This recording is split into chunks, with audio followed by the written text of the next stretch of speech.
Kudus-Mu menguasai kami, Roh Kudus-Mu bekerja, sehingga Tuhan apa yang kami pelajari hari ini menjadi berkat, kekuatan, penghiburan, kedamaian dalam hidup kami. Tuhan urapi dan pakai hamba-Mu, dan biarlah saluran berkat-Mu melimpah atas kami. Biarlah kuasa-Mu dinyatakan, yang sakit disembuhkan, yang lemah dikuatkan, yang putus asa Tuhan memberikan pengharapan. Di dalam nama Yesus Kristus kami berdoa dan kami bersyukur kepada Tuhan. Yang diberkati Tuhan sama-sama berkata amin. Silakan duduk Bapak Ibu Saudara. Selamat pagi, shalom. Shalom. Hari ini kita akan belajar kebenaran firman Tuhan, yaitu kedatangan Kristus kembali.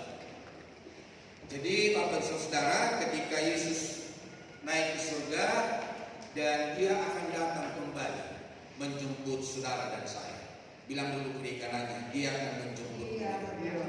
Haleluya. Kita langsung saja membuka di dalam 2 Tesalonika pasal yang kedua, ayat yang pertama sampai ayat yang ke-15. 2 Tesalonika pasal yang kedua, ayat yang pertama sampai ayat yang ke-15. Kita baca secara bersama di dalam Alkitab kita 2:3.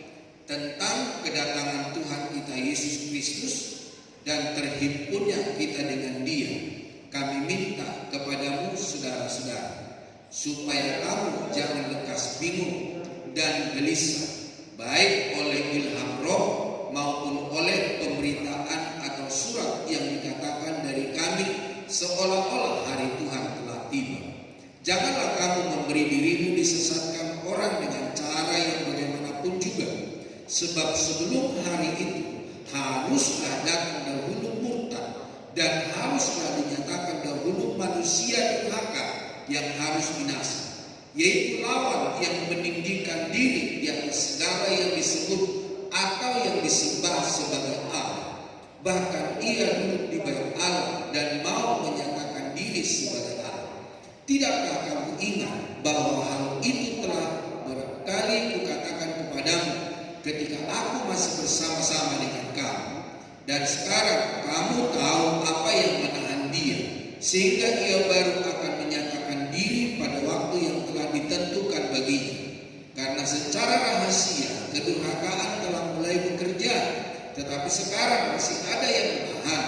Kalau yang menahannya itu telah disingkirkan, pada waktu itulah si pendurhaka baru akan menyatakan dirinya. Tetapi Tuhan Yesus akan membunuhnya dengan nafas mulutnya dan akan memusnahkannya kalau Ia datang kembali. Kedatangan si pendurhaka itu adalah pekerjaan iblis dan akan disertai rupa-rupa perbuatan ajaib, tanda-tanda dan mujizat-mujizat palsu, dengan rupa-rupa tipu daya jahat terhadap orang-orang yang harus binasa, karena mereka tidak menerima dan mengasihi kebenaran yang dapat menyelamatkan mereka.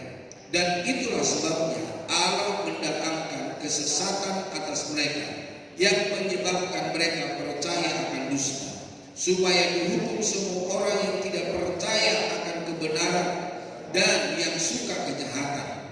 Akan tetapi kami harus selalu mengucap syukur kepada Allah karena kamu, saudara-saudara yang dikasihi Tuhan, sebab Allah dari mulanya telah memilih kamu untuk diselamatkan dalam roh yang menguduskan kamu dan dalam kebenaran yang kamu percayai.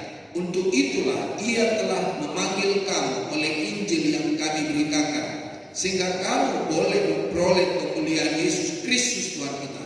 Sebab itu berdirilah teguh dan berpeganglah pada ajaran-ajaran yang kamu terima dari kami, baik secara lisan maupun secara tulisan. Jadi Bapak Ibu Saudara, ada beberapa hal yang menunjukkan bahwa kedatangan Tuhan itu akan datang kembali. Bahkan Bapak Saudara, tanda-tandanya sudah ada di antara kita. Coba lihat dulu kiri kanannya, apakah dia orangnya atau orang lain? Coba lihat dulu. Jangan-jangan kamu orangnya, bilang. Bilang dulu, jangan-jangan kamu orangnya. Apa yang akan terjadi sebelum Kristus datang kembali menurut nats di atas? Nah, Bapak Ibu Saudara, yang pertama yaitu munculnya kesesatan. Di dalam ayat yang pertama dan dalam ayat yang kedua, tadi telah kita bacakan bahwa yang menyesatkan itu akan datang. Jadi Bapak Ibu Saudara, kebenaran firman Tuhan dibolak-balik. Firman Tuhan tidak diakui. Tuhan tidak diakui menjadi Tuhan, menjadi Raja. Mereka mengajar dengan pengajaran yang palsu, pengajaran yang menyesatkan. Seperti beberapa waktu yang lalu kita telah mendengarkan bahwa Yesus Kristus itu bukan Tuhan. Yesus Kristus ditulis dengan tulisan kecil. Jadi dia berkata bahwa Yesus Kristus itu bukan juru selamat. Dia tidak ada apa-apanya. Itu pendeta besar, saudara. Ketua sebuah organisasi, sebuah gereja di Indonesia. Nah, pengajar-pengajar palsu semakin giat melakukan aksinya untuk menyesatkan banyak orang percaya. Nah, penyesatan selalu menggunakan cara-cara yang mirip, dibuat hampir sama agar tidak kelihatan sebagai hal yang palsu. Kita diminta untuk mewaspadai penyesatan ini. Langkah waspada dan tertanam di dalam kebenaran adalah kuncinya. Jadi Bapak Ibu Saudara, Bapak Ibu jangan hanya mendengarkan firman Allah, Bapak Ibu jangan hanya menerima firman Tuhan, tapi bacalah Alkitab. Sehingga Bapak Ibu Saudara tahu kisah Alkitab, tahu isi Alkitab, tahu isi hati Tuhan. Jadi jangan hanya mendengarkan di dalam gereja, tetapi ketika Bapak Ibu telah mendengarkan, cobalah pulang baca kembali. Ya, seperti kita di tempat ini hari Kamis ada doa, ada komsel, ada puasa, saudara. Jadi Bapak Ibu Saudara, Bapak Ibu Saudara yang datang pada hari Kamis, maka akan tahu apa isi Alkitab, apa yang dihotbahkan pada hari Minggu. Karena di situ kita pasti bertanya jawab, pasti memberikan sebuah kesaksian antara satu dengan yang lain. Jadi Bapak Ibu Saudara, penyesatan itu sangat dibuat sempurna adanya. Nah, Bapak Ibu Saudara, di dalam Injil Matius 24 ayat 4 dan 5 sampai 11.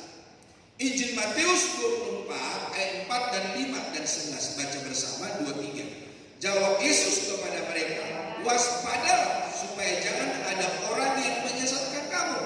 Sebab banyak orang akan datang dengan memakai namaku dan berkata, akulah Mesias, dan mereka akan menyesatkan banyak orang. Banyak nabi palsu akan muncul dan menyesatkan banyak orang. Jadi akan banyak penyesat-penyesat, saudara. Akan banyak orang yang membawa kebenaran firman Tuhan seakan-akan itu dari Tuhan, seakan-akan itu dari Allah Bapa. Namun Bapak Ibu Saudara, dia berusaha untuk menyesatkan kita. Jadi perlu hati-hati, saudara. Apalagi Bapak Ibu yang cenderung untuk belajar dari YouTube. YouTube itu nggak semua benar, saudara. Nggak semua menyenangkan hati Tuhan. Nggak semua berkenan kepada Tuhan. Karena orang-orang yang di YouTube itu juga ada yang memikirkan, ada yang merencanakan, ada yang memberitakan kebenaran firman Tuhan, yaitu sesuai dengan kehendaknya, sesuai dengan kemauannya. Apa yang menurut dia baik, apa yang menurut dia berkenan, maka dia akan khotbahkan, akan beritakan. Tetapi apa yang menurut Tuhan itu baik, itu tidak dikhotbahkan. Dan menurut banyak orang, ketika orang itu berkhotbah menurut apa yang dia mau, wah ini benar, ini benar, ini benar. Misalnya zaman sekarang banyak orang berkata perpuluhan yang perlu. Bapak Ibu Saudara, bagi saya, kamu mau jalankan atau tidak, itu urusanmu. Karena firman Allah berkata, ujilah aku, berilah maka kamu akan diberi. Jadi Bapak Ibu Saudara, mari hari ini kerjakan dan lakukan kebenaran firman Allah. Ada orang berkata, saya tidak hidup dalam perjanjian lama, saya hidup dalam perjanjian baru. Untuk apa? Untuk tidak melakukan kebenaran firman Tuhan. Apa yang tidak disetujui, di dalam kebenaran firman Tuhan tidak dilakukan di dalam hidupnya. Jadi Bapak Ibu Saudara perlu berhati-hati. Bilang dulu kiri kanannya, ayo berhati-hati. Karena beberapa alasan, ya masalah uang, jabatan, pasangan hidup, dan lain-lain. Orang-orang pergi meninggikan kebenaran. Jadi Bapak Ibu Saudara, oleh karena uang, ya mereka memutar-mutar kebenaran firman Tuhan. Karena pasangan hidup, mereka berkata, ya kalau orang berzina itu harus disingkirkan, harus diceraikan, terus dia menikah lagi. Bapak Ibu Saudara kekasih Tuhan, hati-hati. Orang-orang pergi meninggalkan kebenaran. Orang tidak lagi akan memegang imannya sebagai sesuatu yang penting dan layak dipertahankan. Jadi bukan dengan iman kepada Kristus, tapi apa yang menjadi kemauan dirinya sendiri, itu yang dijalankan di dalam hidupnya. Nah yang kedua saudara, peperangan antara etnis dan bangsa. Di dalam Injil Matius 24 ayat 6 dan 7a. Di situ dikatakan apa? Baca bersama. Kamu akan mendengar deru perang atau kabar-kabar tentang perang. Namun berawas-awaslah, jangan kamu gelisah. Sebab semuanya itu harus terjadi, tetapi itu belum kesudahannya. Sebab bangsa akan bangkit melawan bangsa, dan kerajaan melawan kerajaan. Jadi kalau Bapak Ibu mendengarkan deru perang, kalau Bapak Ibu mendengarkan bahwa ada pembunuhan, ada ribut antara suku, antara desa, antara kota, jangan Bapak Ibu langsung takut. Itu baru permulaan, itu baru tanda-tanda. Jadi segala sesuatu yang terjadi ada di Alkitab, saudara. Nah dikatakan dalam firman ini, kalau kamu mendengar deru perang atau kabar-kabar tentang perang, namun berawas-awaslah, jangan kamu gelisah. Belum waktunya. Kapan waktunya, saudara? Nanti kan kita lihat kapan waktunya. Yang ketiga, saudara, dalam kedatangan Tuhan itu akan muncul yang namanya kemutakan. Jadi orang yang percaya kepada Yesus Kristus, meninggalkan Yesus Kristus, atau disebut apostasia, berarti menjauh atau meninggalkan. Arti lain dari kata tersebut adalah pembelotan, pemberontakan, meninggalkan Tuhan. Jadi Bapak Ibu Saudara kekasih Tuhan, orang-orang yang seperti ini adalah tanda. Jadi Bapak Ibu Saudara kekasih Tuhan, di dalam Amsal 12 ayat 28, Amsal 12 ayat 28, di jalan kebenaran terdapat hidup, tetapi jalan kemurtadan menuju maut. Orang berpikir, agama ini yang baik, kepercayaan ini yang baik, iman ini yang baik. Padahal saudara tidak mengerti apa kehendak Tuhan, apa maunya Tuhan di dalam hidupnya. Amsal 14 ayat 14 berkata, orang yang murtad hatinya menjadi kenyang dengan jalannya, dan orang yang baik dengan apa yang ada padanya. Jadi orang yang murtad hatinya menjadi kenyang dengan jalannya. Jadi dia hanya memenuhi segala kebutuhan dan keperluan hidupnya. Dia tidak mau tantangan hidup, dia tidak mau persoalan hidup, dia tidak mau hal-hal yang tidak bisa diterimanya. Pokoknya apa yang ada, itu yang dia terima di dalam hidupnya, sehingga dia menjadi murtad. Pengiringan kita kepada Yesus Kristus adalah pengiringan, yaitu dengan salib. Jadi di dalam segala apapun yang kita lakukan dan kerjakan, salib yang harus kita lalui di dalam hidup kita. Yesaya pasal yang ke-9 ayat 15 dan 16. Yesaya pasal 9 ayat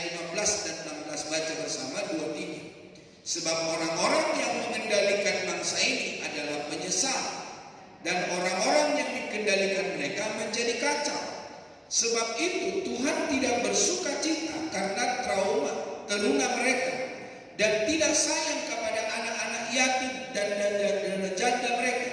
Sebab sekaliannya mereka murtad dan berbuat jahat, dan setiap mulut berbicara bebal. Sekalipun semuanya terjadi, murkanya belum surut dan tangannya masih teracung. Jadi Bapak Saudara kasih Tuhan, orang yang murtad, orang yang meninggalkan Tuhan, cara berbicaranya kita bisa mendengarkannya. Jadi Bapak Saudara, orang murtad itu ada di gereja, antikris itu ada di gereja, orang yang menolak Tuhan itu ada di gereja. Ketika seseorang ada di gereja, dia berbicara bebal, dia menolak firman Tuhan, apa yang diberitakan, dia berkata, wah ini bukan buat saya ini. Atau ketika firman Tuhan diberitakan, ini pendeta ngomongin saya dari awal sampai akhir. Hati-hati Bapak Saudara. Jangan-jangan Tuhan berbicara di dalam hidup kita saat itu, Tuhan sayang sama kita. Tuhan tidak mau membiarkan kita tertipu. Tuhan tidak mau membiarkan kita terpesona dengan apa kata orang. Hal-hal yang buruk, hal-hal yang menyakitkan, itu kita tidak respon dengan baik. Tetapi apa yang menurut daging, apa yang menurut hawa nafsu kita, itu kita turuti di dalam hidup kita, saudara. Nah, di dalam Matius pasal 13 ayat yang ke-21 dikatakan begini, tetapi ia tidak berakar dan tahan sebentar saja. Jadi ketika orang-orang itu mendengarkan firman Allah, ya hanya masuk kanan, keluar kanan, masuk kiri, keluar kiri. Tidak ada yang namanya masuk kanan, keluar kiri. Jadi masuk kanan ya udah keluar lagi, masuk kiri ya keluar lagi. Tidak nyimpan dulu di otak atau di hati, yang artinya masuk kanan, keluar kiri. Tapi masuk kanan, keluar kanan, masuk kiri, keluar kiri, menolak firman Allah. Seperti firman Allah berkata, apabila datang penindasan atau penganiayaan karena firman itu, orang itu pun segera murtad. Kenapa masuk kanan, keluar kanan? Oleh karena penganiayaan, oleh karena masalah, oleh karena persoalan. Tidak tahan akan masalah, tidak tahan akan persoalan, tidak tahan akan pergumulan hidup. Jadi Bapak Saudara, kalau Tuhan mengizinkan pergumulan hidup di dalam hidupmu, tetaplah kuat di dalam Tuhan. Tuhan lagi menguji engkau. Tuhan akan mendewasakan engkau. Tuhan akan membawa engkau untuk mengenal Dia. Makanya ada sebuah pepatah berkata, ketika aku lapar, Tuhan mengizinkan itu supaya saya mengerti apa artinya lapar. Dan supaya saya mengerti apa artinya Tuhan itu ada di dalam hidup saya. Bagaimana aku berkata Tuhan itu adalah Allah yang menyembuhkan kalau aku tidak pernah sakit. Bagaimana aku berkata Tuhan itu adalah Allah yang memulihkan, Allah yang mencukupi. Kalau aku tidak punya masalah, kalau aku tidak punya persoalan, kalau aku tidak berkekurangan dalam hidup, bagaimana aku berkata Tuhan itu adalah Allah yang menopangku kalau aku tidak pernah jatuh?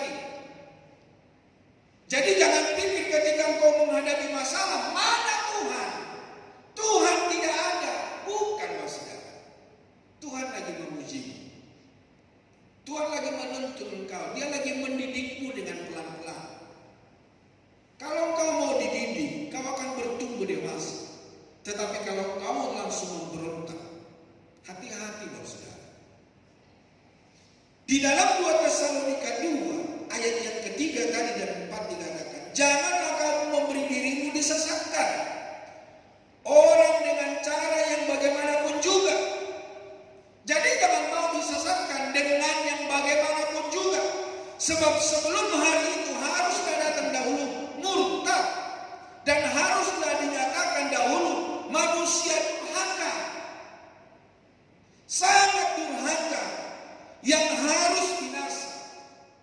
Nah, orang-orang yang durhaka, orang-orang yang murtad itu, orang-orang yang bebal itu adalah calon-calon yang dibinasakan. Ya, kalau masih ada waktu disuruh untuk bertobat, ya bertobatlah. Ayat 4, yaitu lawan yang meninggikan diri di atas segala yang disebut atau yang disembah sebagai Allah, bahkan dia duduk di bait Allah. Makanya tadi saya bilang, jangan-jangan dia ada di sebelah kiri, ada di sebelah kanan. Coba lihat lagi, apakah dia itu orangnya? Coba lihat dulu, kok nggak ada ya? Jadi Bapak Ibu Saudara kekasih Tuhan, bahkan dia duduk di bait Allah dan mau menyatakan diri sebagai Allah. Jadi Bapak Ibu Saudara kekasih Tuhan, jangan pikir begini, oh itu bukan aku. Namun perlu kita waspada, saudara. Perlu kita berhati-hati. Jangan sampai kita dibawa oleh kuasa si jahat. Yang berikutnya, yang keempat, terjadi apa, saudara? Kelaparan di berbagai tempat. Di dalam Matius 27 ayat 7b, akan ada kelaparan. Ya, katanya sih tahun-tahun ini sampai tahun-tahun yang akan datang kita akan mengalami yang namanya resesi. Saya juga nggak tahu, sampai saya berdoa sama Tuhan, itu bukan untuk saya, tapi itu untuk orang-orang yang tidak percaya sama Tuhan. Dan dikatakan 2035 ekonomi akan dikuasai Cina, saudara.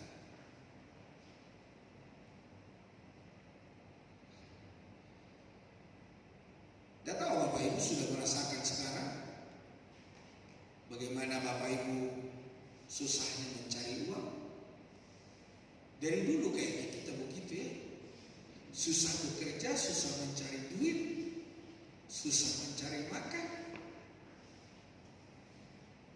Semakin hari semakin bertambah, semakin susah, Pak. Tidak ada semakin sempurna, tidak ada semakin baik. Akan terjadi kelaparan. Ya mungkin hari ini kita masih bisa makan, masih bisa minum.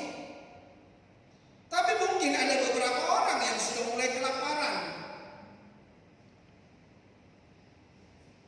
Jangankan membeli rumah, memberi anak makan aja susah.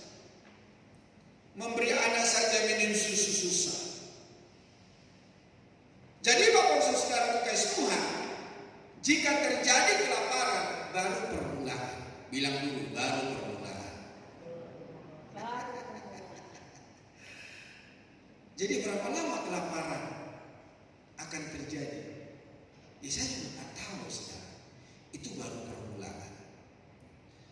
Nah, poin yang kelima dikatakan apa? Gempa bumi di mana-mana. Dan gempa bumi di berbagai tempat. Apakah ini tanda-tanda saya harus berhenti? Ada terjadi apa? Gempa apa?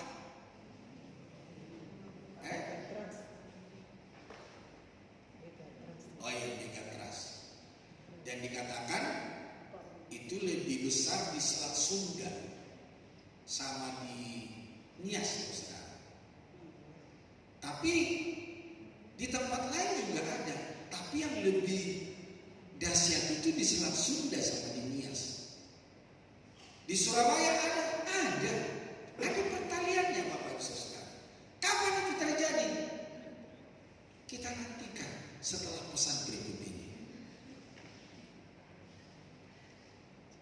Aduh, anak saya di Jakarta, saudara. Saya lagi di Balikpapan, mana nih? Ya tapi saya serahkan sama Tuhan. Apapun yang terjadi, yang penting kita ada di dalam Tuhan. Bapak Ibu Saudara, siapa yang bisa memprediksi dalam bidang gempa bumi, mereka juga tidak tahu kapan, tetapi akan datang secepatnya katanya. Apakah itu nanti akhir dari segala-galanya? Itu juga saya tidak tahu. Tapi apa yang harus kita lakukan? Bilang dulu katanya, berjaga dan berdoa. Bapak Ibu sudah berjaga? Kok sepi ya jawabannya? Bapak Ibu sudah berdoa? Jangan cuma berdoa, terima kasih Tuhan, aku sudah tidur bangun pagi dengan tubuh yang sehat. Amin. Itu doa khusus. Doa kilat khusus tanpa perangko. Bapak Ibu saudara, ada lagi yang parah. Poin yang ke-6 dikatakan apa? Penganiayaan dan kemurtadan. Matius 24 ayat 9 dan 10. Coba baca bersama 23. Pada waktu itu kamu akan diserahkan supaya disiksa, dan kamu akan dibunuh dan akan dibenci semua bangsa oleh karena namaku. Sudah terjadi? Mungkin buat kita di sini belum ya, tapi tempat lain sudah ada yang dikuliti, sudah ada yang dibunuh, sudah ada yang disetrum. Dan banyak orang akan murtad dan mereka akan saling menyerahkan dan saling membenci. Ya, ada yang murtad sekalipun bukan karena tekanan. Tapi saya juga nggak tahu apakah mereka murtad karena tekanan. Karena di Indonesia berkata bahwa kita orang Kristen adalah minoritas. Hindu, Buddha minoritas. Apakah dia tertekan? Tapi saya mau tandaskan hari ini setiap kita, seberapa kita yang ada, mari kita tetap ada di dalam Kristus. Di dalam firman Allah berkata, ketika persoalan, ketika masalah itu datang, jangan kamu takut apa yang harus kamu bicarakan. Nanti Roh Kudus akan memberikan pengetahuan, hikmat bagi kita. Tuhan akan memberikan kekuatan buat saudara. Penganiayaan dan kemurtadan. Namun Bapak Ibu Saudara, selain hanya itu ada nabi palsu. Matius 24 ayat 11. Banyak nabi palsu akan muncul dan menyesatkan banyak orang. Jadi orang-orang ini akan membawa orang Kristen, mau yang setia, mau yang tidak setia, akan membawa orang Kristen kepada hal yang tidak benar, kepada hal yang tidak patut. Jadi biarpun Bapak Ibu Saudara sungguh-sungguh di dalam Tuhan, jangan terus bilang begini, oh saya tidak termasuk di dalamnya. Mari tetap berhati-hati Pak, berhati-hati. Kiranya Tuhan menolong dan Tuhan membela kita. Tuhan memberikan kemampuan, Tuhan memberikan kekuatan. Selain hanya yang memalsukan kebenaran firman Tuhan, memalsukan Injil, dikatakan di dalam firman Tuhan Matius 7 ayat 15 dan 16, waspadalah terhadap nabi-nabi palsu yang datang kepadamu dengan menyamar seperti domba, tetapi sesungguhnya mereka adalah serigala yang buas.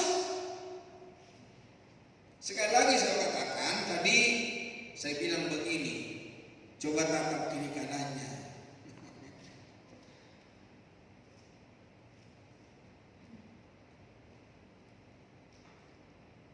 Bisa saja loh kita berubah besok. Bisa saja kita berubah sejam kemudian. Jadi kalau Bapak Ibu sudah mulai berubah dan berubah, tidak menghidupi kebenaran firman Tuhan, hati-hati.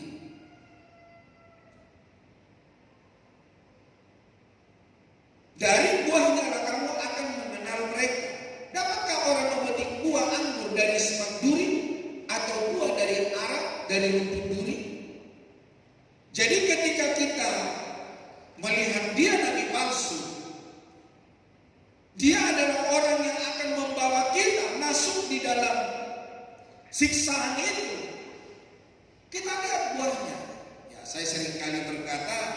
di samping kanan gereja ini ada beberapa batang buah. Ada belimbing sayur, ada belimbing buah, ada mangga, ada jeruk, ada kelapa. Tapi saya tidak pernah menemukan di buah belimbing, biarpun sama-sama belimbing buah tidak berbuahkan belimbing sayur. Atau jeruk berbuahkan kelapa. Wah, kalau jeruk berbuahkan kelapa gimana ya? Atau kelapa berbuahkan jeruk. Wah, itu sangat antik sekali itu. Tapi tidak akan terjadi kok saudara. Itu tidak akan mungkin. Dan dikatakan dalam firman Tuhan, lihatlah perkataannya dan lihatlah apa yang menjadi buahnya. Jadi ketika ada orang-orang yang dari perbuatannya, dari tingkah lakunya, dari apa yang dia kerjakan, terus apa yang dia bicarakan, jika tidak sesuai dengan kebenaran firman Tuhan, ya kita harus tetap hati-hati, Bapak. Harus hati-hati. Di dalam Injil Matius 24 ayat 23 sampai 26. Injil Matius 24 ayat 23 sampai 26. Dibilang apa di situ? Baca bersama.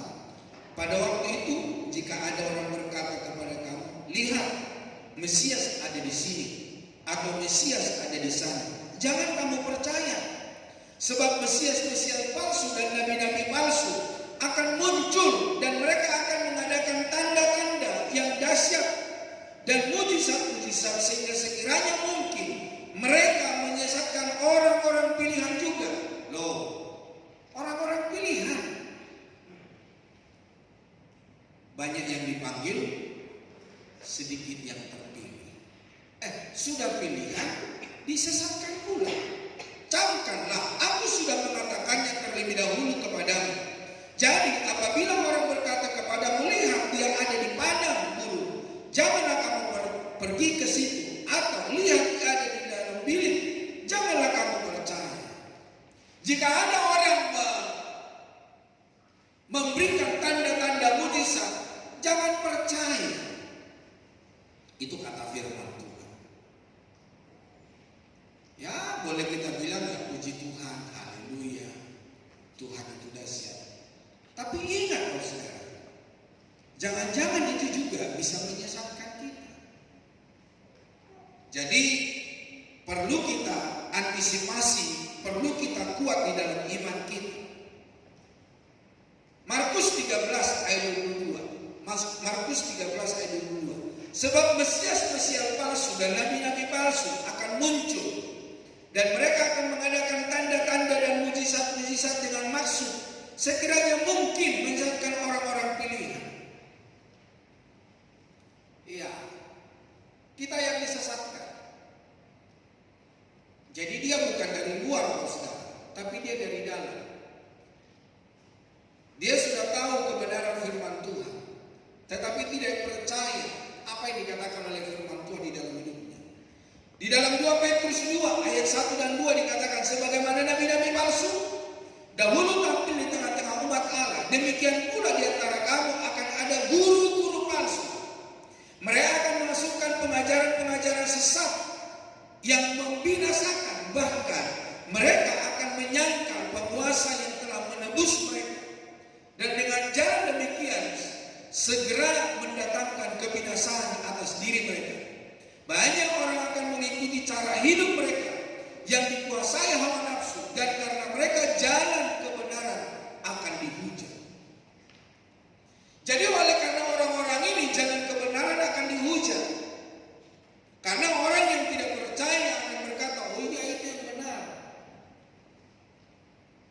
Ada seorang hamba Tuhan yang memberitakan bahwa Tuhan Yesus itu bukan juru selamat. Tapi saya dengar beritanya, dia kayak komputer, saudara. Kalau komputer tadinya sudah diisi, dan hari ini dia diformat dan ditata ulang dari nol.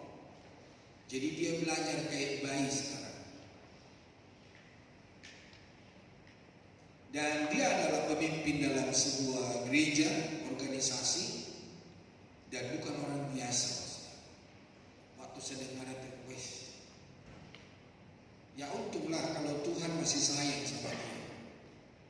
Tuhan pulihkan dia, Tuhan nolkan dia, belajar kayak bayi. Ya, kira-kira seumuran saya atau di atas umur saya dia dinolkan sama Tuhan. Jadi sekarang ini dia belajar ya seperti bayi, seperti anak kecil, seperti belum ada tahu apa-apa, saudara. Dan sebetulnya dia harus bersyukur karena Tuhan sayang sama dia. Dan kalau Tuhan masih berikan kesempatan, Tuhan akan menyelamatkan dia. Nah, Bapak Ibu Saudara, bangkitnya kembali Israel. Sudah bangkit belum? Sudah. Pohon ara yang bertunas di dalam Injil Matius 24 ayat 32 dan 33.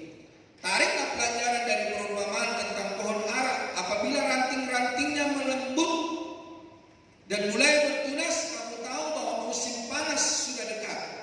Demikian juga jika kamu melihat semuanya ini, ketahuilah bahwa waktunya sudah dekat. Sudah diambang pintu. Sudah di mana? Diambang pintu. Sudah dekat atau jauh? Sudah dekat. Sudah ada di antara kita.